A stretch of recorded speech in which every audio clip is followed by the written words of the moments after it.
Now is Republican Senator Roger Wicker of Mississippi, a senior member of the Armed Services Committee. Senator, thanks for being with us. Now, you voted no, setting a history-making precedent, as you know. Why did you do that? Well, first of all, let me ask you about the tease before the break. Grudge match. This doesn't have anything to do with a grudge. This has something to do with picking the best person to be the leader of the largest defense organization in the world. And it is the largest, with, as you know, hundreds of thousands of employees, about 500,000. Senator John McCain is the reason why we brought that up, Senator. You know, he suggested yesterday that the Hagel block runs deeper, and he actually was bringing up the past. We can play a bit of that sound, and why don't we? There's a lot of ill will towards Senator Hagel because when he was a Republican, he attacked President Bush mercilessly.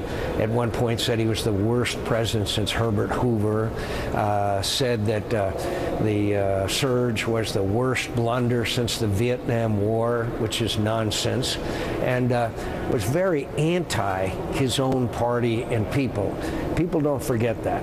So, Senator Wicker, you may not agree with what Senator McCain said there, but that's basically what appears to be a grudge match, and that's why we said grudge match with a question mark. But when you listen to Senator McCain, is he wrong? Do you agree with him? Well, actually, I agree with Senator McCain that Chuck Hagel is not the right guy. I also agree with the Washington Post, who said around the first of the year, Mr. President, don't pick Chuck Hagel. He's not the right guy for DOD. He's well to the left of the policies of the Obama administration during the first 4 years. So basically, here's the problem. There has been a bipartisan mainstream support for national security, for our Middle East policy dating back to 1978 with Jimmy Carter, for Israel, for our approach to Iran.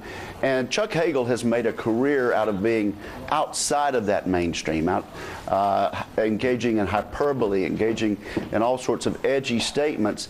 Now we're to believe that he's part of the great mainstream. I just don't believe that, and I don't think he has the judgment or the temperament to be the leader of the Department of Defense. There are a lot of great Democrats, a lot of great Republicans that we could put in there, but Chuck Hagel is not the guy. And I think what we're doing is we're saying we need a little more time for information. It's not right to report the candidate on Tuesday, file cloture the next day, and say somehow we've got to close this thing out 2 days after the report. Which is consistent. Time. We found out some speeches just the other day that had not been disclosed, and there'll be more information over the next week and a half. Which is consistent with the Republicans' request to put the vote on hold, is what you're saying earlier on.